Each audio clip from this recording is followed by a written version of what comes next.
Hello, everyone. Today we'll continue talking about Kant and Kant's account of defamation and mockery. So, defamation, it's an old word. We don't quite say it anymore. And for Kant, defamation and gossip mean the same thing. Or we can use the contemporary word gossip to mean the kind of thing that Kant meant. So let's talk about gossip. Here are some general observations about gossip and the way we tend to think about gossip. So many people enjoy spreading gossip. Roosevelt, for example, supposedly had a pillow that read, "If you cannot say anything nice, come sit next to me," right? You can hear the little like smirking smile. And the thought is, hey, talking about other people, gossiping about other people is fun. It might not be a great praiseworthy activity, but there's something like it's not a big deal, right? We can do it and it's kind of fun and like let's not be too serious, something like that. There's a very minor deficiency, if it is a deficiency at all, given that it gives us pleasure and enjoyment. So perhaps on the whole, it's an activity worth pursuing. However, here's an important observation. It is much less fun when we are the objects of gossip. In other words, when we hear that other people are gossiping at us, it hurts. It has this like deep kind of sense of hurt. So it feels very nice, superficial, enjoyable, not a big deal when we do it to other people. But if we are the object of gossip, it feels serious. It feels kind of like betrayal, or something deep seems to be going on when we're the objects. So there's this kind of like discrepancy between what we think about the activity when we're doing it and what we think about the activity when other people are doing it towards us. So this is worth flagging that out. Here are the kind of questions for us though. Why is gossip enjoyable? What makes that activity fun and kind of like something that people look forward to doing? Or more directly for Kant's purposes, what are the ethical implications for engaging in this kind of activity, for engaging in acts of gossip or defamation? Here's Kant's conclusion. Gossip or defamation may seem pretty insignificant, pretty minor, but it's really when we're the object of those gossip that we get it right. Gossip is actually a serious thing. It is a serious defect. He calls it a full-fledged vice. So it's not this mere thing that it's kind of fun to do, but not a big deal. It is a big deal, he thinks. So let's think about why it is that he thinks it's a big deal. It's a serious deficiency. So let's talk a little bit more about the nature of what it means for something to be defamation or gossip.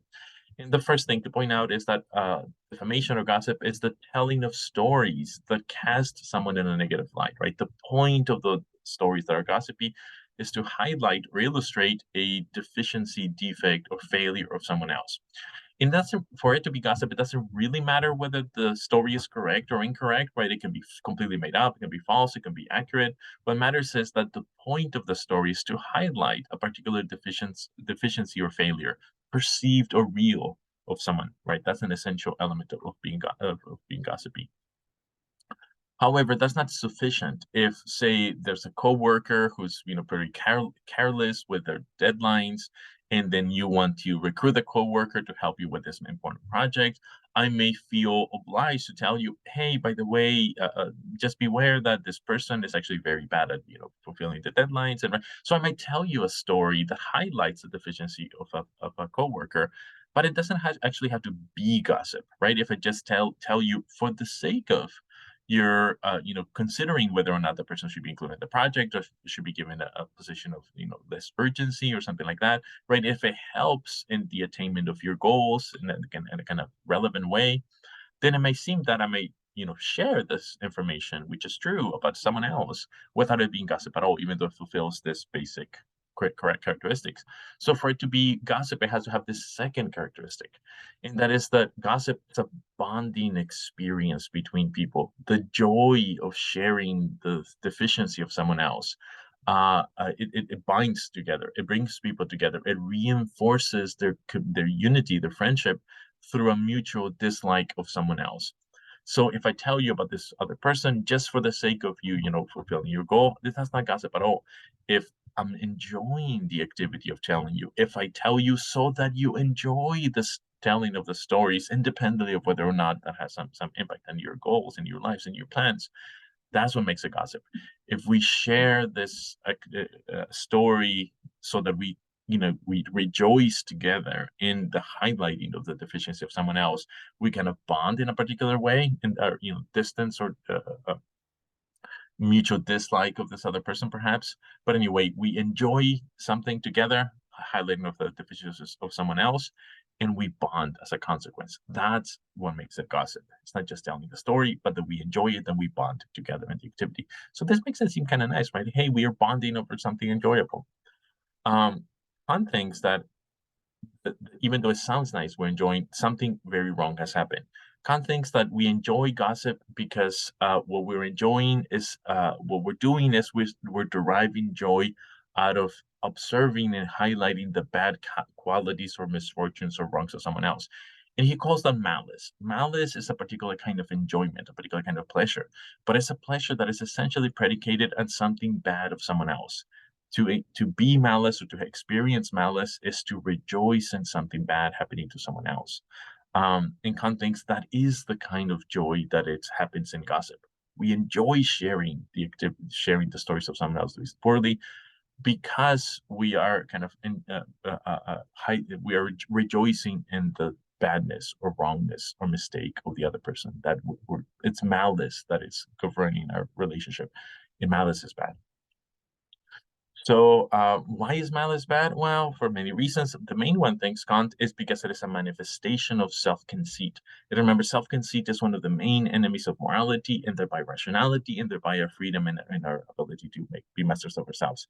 Self-conceit is a deep desire to feel superior to others, and that desire feels nice when satisfied. So, malice is one of the different ways of satisfying the deep desire for self-conceit. We feel superior to the person that we're gossiping about. That's why we gossip. We, the selected few, the ones that can get to feel superior with each other as opposed to someone else. That, says Kant, is what happening when we're defaming or we're engaging in acts of gossip. That's why it's really bad. So why? Well, here's the way of putting it.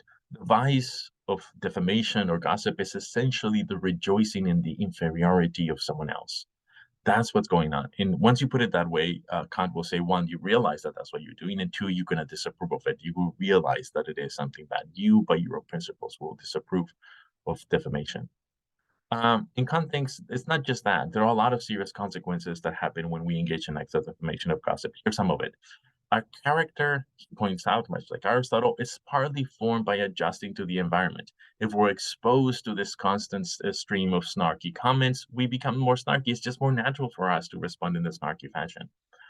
So if we're exposed to this, air of social air of constant defamation and gossip, it affects our character. It gets into our character. It helps us become a particular kind of person. And it does some very negative ways. Here's one.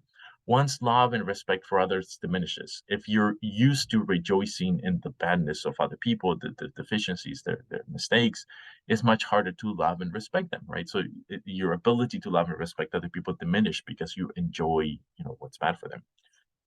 It's easier to develop contempt and hatred for others, which is kind of the opposite side of love and respect. So if you mock people, if you defame people, if you enjoy what's bad for them, it's just so much easier to feel contempt and hatred for them, and then to act on the basis of the contempt and hatred.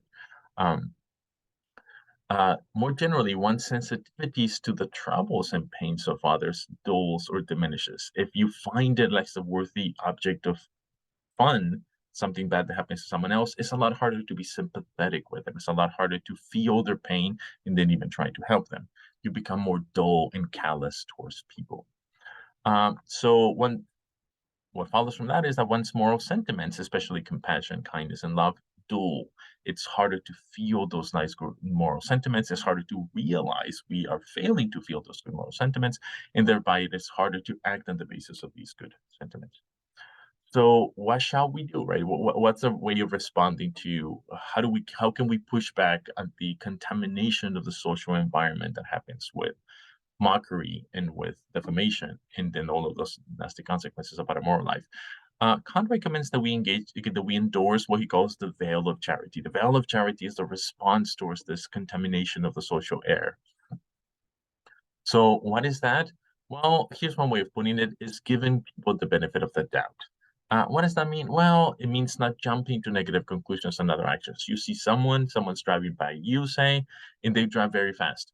One possible explanation is that they're just jerks, that they don't care about anyone else, right? That could be what's going on, but it may not be what's going on. So don't just jump into the conclusion. It's a negative conclusion of someone else's character, and you do have some evidence for it, but it's not sufficient. So don't fill in the rest of the details of the story, making the negative judgment be more reasonable. You have some evidence, but it's not enough, and know that that's what you have. So say you have some evidence, but it's not enough. So don't conclude that the person is just a jerk. In fact, you should do the opposite. You should charitably fill in the unknown details of the narrative of other people. It could very well be that the person who's passing by you very, very quickly has an emergency. Their mom just called and say they're feeling very ill. They want to go and check on them, something like that, right? They're driving their pregnant wife to the hospital because they're about to give birth. Something could be happening. There could be a very legitimate reason for why they're in a rush. And for all you know, that's what's happening. To endorse or to take on the bell of charity is to read that into people's stories, to fill in the stories by saying, I don't know why the person passed so quickly. It could be that they're just jerks, but I don't know. I'm going to choose to fill in the rest of the details by saying that perhaps they have a legitimate reason, so I'm not going to judge, right? That's giving people the benefit of the doubt. That's to engage in the bell of charity. You should do that everywhere. Again, the bell of charity is not lie to yourself. It's not distort the evidence. Keep the evidence, use the evidence to make judgments, but don't be quick to make the negative judgments. Make sure you have enough evidence for the negative judgments. And when you don't have enough evidence, feel the rest of the story positively in a charitable way. That's why it's the bell of charity. But why should you do this? Two main reasons. One, it helps develop attitudes of respect and love for others. If you fill in the rest of the details of people's characters and lives, details that you don't know in a positive way, it's a lot easier to love them. It's a lot easier to respect them. It's a lot easier to do what you ought to do and thereby to be master of your life. And two, it's a kind of self-fulfilling prophecy. If you treat others on the basis of these charitable interpretations, then they're going to notice and respond appropriately. If you just meet this random stranger and you assume that they're, bad, then you're going to look at them with suspicion. So you're going to look at them with like distrustfulness, and you're going to assume that whatever they believe, there's a bad motivation. And of course, they're going to look at you doing that. So they're going to assume that you don't like them, which is partly true. And then they're going to start doing the bad things towards you, right? So there's this like self-fulfilling prophecy will happen if you assume the bad of people. And Kant points out the same thing happens in reverse. If you assume the better of people, if you give them the benefit of the doubt, you smile them, you treat them well, and they notice that, so they respond to your assumptions, and now they become more lovable. They become more worthy of respect, right? If it's a self-fulfilling prophecy either way. If you fill in the details of the story in a negative way, then they start acting more nasty because you're treating them that way. You're kind of prompting them to be nasty. Or if you fill in the details of the story in a positive way, and then you treat them nicely and well, then they're going to like it. They're going to respond nicely. So they're going to feel like act on the basis of the way that you fill in the details, right? It's going to be a self-fulfilling prophecy either way. So up until now, I've been moving back and forth between mockery and defamation, largely because the morals are roughly identical. The kind of thing that happens in mockery is very similar to the kind of thing that happens in defamation. But let's just spell out some of the details of mockery. They have the same kind of structure. So mockery is the tendency to laugh at people for their flaws, real or merely perceived, right? So you can see how that kind of sneaks into gossip. But you don't have to actually tell a gossipy story for you to mock people, right? Just the act of laughing at people for a flaw, real or perceived, is itself mockery. You have to be gossip, though it has the same kind of feel. But like defamation, what is wrong with mockery? Mockery is that it is an instance of malice. Mockery, the enjoyment of other people's deficiency, is a way of feeling superior. It's a way of saying, haha, you have that and I don't. I am better than you in that regard, right? It's indulging in one's self-conceit, which is always contrary to the moral life, which is always contrary to freedom, which is contrary to your principles. So in mockery, we highlight someone's deficiencies for public ridicule. That's what mockery is. So here's what Kant says. Even if the flaw that we're highlighting is a very legitimate flaw, like say being racist or sexist or something like that, having anger management issues and things like that, a very legitimate, real a flaw. Kant thinks that people's flaws are just not the appropriate objects of ridicule and entertainment, even though it might be very true that someone has this horrible deficiency. that we mock the person for it is not justified, and the mere fact of the person having the horrible deficiency. Horrible deficiencies are ways of undermining one's happiness, their happiness, people around them. It's a way of self-destruction, it's a kind of self-destructive activity and pattern. It is just not an object worthy of ridicule and mockery. We can have fun, that's fine, but not like at the expense of someone else's flaws, right? That's just always off, claims Kant. Mockery never helps in terms of freedom, in terms of morality, in terms of making a better society. Mockery is just a self-satisfaction with your superiority because you don't like the flaw that someone else that you're laughing at does have. That's not cool, claims Kant. Okay, well, let's end here. I'll see you next time.